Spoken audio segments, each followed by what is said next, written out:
Hello guys. तो आप सभी का स्वागत है हमारे चैनल मैथमेटिक्स रैंक बूस्टर में। तो आज हम पढ़ने जा रहे हैं विगत वर्षों यानी कि प्रीवियस ईयर क्वेश्चन। जी हाँ, आप सही सुन रहे हैं। जेएनबी 2000 में आया हुआ क्वेश्चन। ये अक्सर नवोदय विद्यालय के एग्जाम में आता रहता है। तो आपके इस क्वेश्चन में मोहन की जगह राम हो सकता है, श्याम हो सकता है, लेकिन इसी प्रकार का क्वेश्चन जेएनबी 2021 में भी जरूर आएगा। इस बात की मैं गारंटी देता हूँ। तो आइए इस क्वेश्चन को देखते हैं। मोहन ने 18 रुपये प्रति दर्जन के हिसाब से 4 दर्जन कॉपी खरीदी। मतलब 18 रुपये प्रति दर्जन, मतलब 18 रुपये की एक दर्जन कॉपी उसने 4 दर्जन खरीदी। तो मतलब 18 रुपये की एक दर्जन कॉपी हुई, तो 4 दर्जन कॉपी कितने की हुई? 18 × 4 72 रुपये की। जी हाँ। तो खरीदी क्या, मतलब एक दर्जन कॉपी का क्रय मूल्य कितना हो गया? मैं यहाँ पर लिख सकता हूँ। क्रय मूल्य को इंग्लिश में क्या कहते हैं? Cost price. जी हाँ, एक दर्जन कॉपी का क्रय मूल्य कितना हो गया? 18 रुपये। क्रय मूल्य को कॉस्ट प्राइस कहते हैं और दर्जन को कहते हैं डोजेन। जी हाँ, जो इंग्लिश मीडियम के छात्र हैं वो समझ सकते हैं। एक दर्जन कॉपी का क्रय मूल्य मतलब एक डोजेन कॉपी का कॉस्ट प्राइस 18 रुपये दिया गया। अब वो पूछें 4 डोजेन कॉपी का क्रय मूल्य, तो 4 डोजेन कॉपी का क्रय मूल्य कितना होगा? दर्जन। 4 डोजेन कॉपी का कॉस्ट प्राइस कितना होगा? 18 × 4 यानी कि 72 रुपये। अब वो कह रहे हैं रेट कम हो जाने के कारण, भाव कम हो जाने के कारण। तो आपको पता ही है भाव घटते बढ़ते रहते हैं।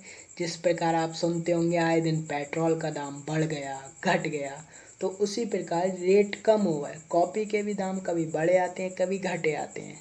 तो कॉपी कितने रुपए की बेचनी पड़ गई उस दुकानदार को? मोहन को 16 रुपये प्रति दर्जन के हिसाब से उसने 3 दर्जन कॉपी और 16 रुपये 50 पैसे। देखिए इसे पढ़ने का तरीका क्या होता है। 16.50, दशमलव के बाद हम एक एक अंक को आराम से पढ़ते हैं। जैसे 16.50 नहीं पढ़ेंगे, इसे पढ़ेंगे 16.50।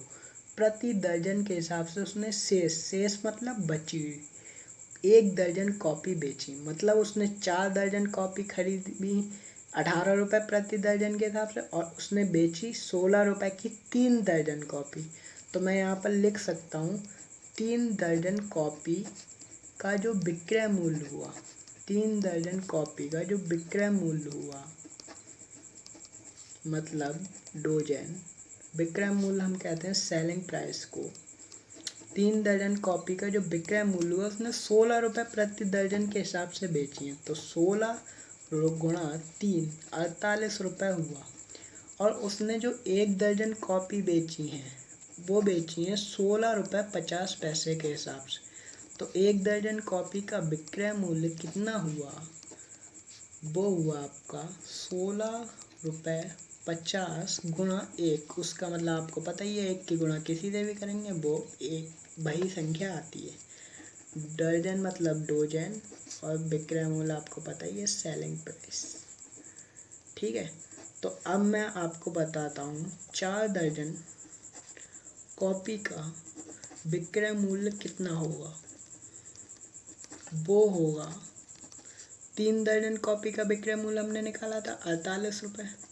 तो 3 दर्जन कॉपी का विक्रय मूल्य प्लस 1 दर्जन कॉपी का विक्रय मूल्य कितना निकाला है? 16 रुपये 50 पैसे। तो 16.50। तो आपको दशमलव को जोड़ना आता ही होगा। हम 48.00 लिख सकते हैं। 16.50 यहाँ पे कितना आएगा? 0 5 8 6 14 4 1 कैरी 1 1 2 6 4.50। ये हो गया 4 दर्जन कॉपी का विक्रय मूल्य।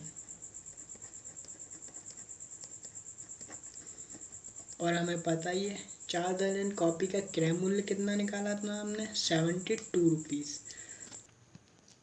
तो 4 दर्जन कॉपी का क्रय मूल्य हमने कितना निकाला था? 72 रुपये। और यहाँ पर हमने जो 4 दर्जन कॉपी का विक्रय मूल्य निकाला है वो हमने कितना निकाला है? ₹64.50। जी हाँ, ₹64.50। तो आपको पता है जो क्रय मूल्य आया था हमारा, वो आया था ₹72, और जो विक्रय मूल्य आया है वो कितना आया है? ₹64.50। ठीक है, तो आप क्रय मूल्य को क्या कहते हैं? Cost price. ठीक है, कॉस्ट प्राइस आया हमारा ₹72, और सेलिंग प्राइस हमारा कितना है? ₹64.50। तो आप यहाँ से क्या देख रहे हैं? ये हमारा कॉस्ट प्राइस है। ये सिंबल आप नहीं जानते हो तो ये समझ लीजिए, ये कौए की चोंच समझ लीजिए। कौए की चोंच जिस तरफ खुली होती है वो संख्या बड़ी होती है। तो कॉस्ट प्राइस हमारा जो है वो सेलिंग प्राइस से ज़्यादा है, मतलब क्रय मूल्य हमारा विक्रय मूल्य से ज़्यादा है। ₹72 वही हमारे ₹64.50 से ज़्यादा बड़े होंगे। तो इस केस में तो हमने देखा ₹72 हमारा ₹64.50 से ज़्यादा है। तो मतलब हमारा कॉस्ट प्राइस जो है वो हमारा सेलिंग प्राइस से ज़्यादा है। तो इस केस में क्या होता है? लॉस होता है।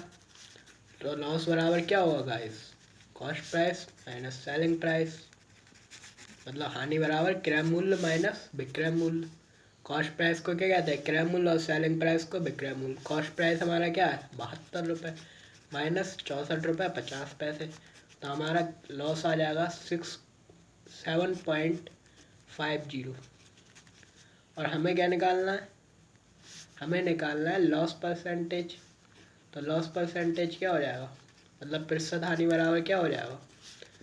Loss into 100 upon cost price.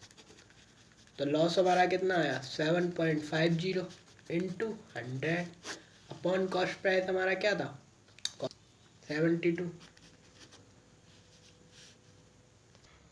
तो इस केस में हमने क्या देखा? लॉस परसेंटेज बराबर हमारा क्या हो गया? Loss into 100 upon cost price. Loss हमारा निकला था 7.50 इंटू 100 अपॉन कॉस्ट प्राइस 72। उसे सॉल्व आउट करेंगे तो 750 अपॉन 72, और यहाँ पर 125/12 आया। लेकिन हम देख सकते हैं इसे हमें कई बार मिश्रित भिन्न में भी लिखने के लिए आया था। तो उस केस में हम क्या करेंगे? जब हम डिवाइड करेंगे तो हमारा 120 नीचे 5 आ जाएगा। तो इसमें अगर आपको ट्रिक नहीं पता है तो उल्टा यू बना के हम मिश्रित भिन्न में बदल सकते हैं।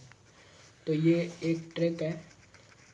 तो यहाँ पर जो लिखा होता है उसे हम राइट में 10 5 ऐसे करके लेके आते हैं, 5/12। ये परसेंटेज हमारा आ गया लॉस परसेंटेज। इसे इंग्लिश में क्या कहते हैं? प्रतिशत हानि। ठीक है, तो इसी तरीके के अमेजिंग टिप्स एंड ट्रिक्स देखने के लिए आप हमारे वीडियो को देखते रहिए, बने रहिए। हमारे चैनल को सब्सक्राइब कीजिए। वीडियो अच्छी लगे तो लाइक कीजिए, और अपने वैल्यूएबल कमेंट को शेयर कीजिए, जिससे हम अपनी वीडियो में इम्प्रूवमेंट करते रहें।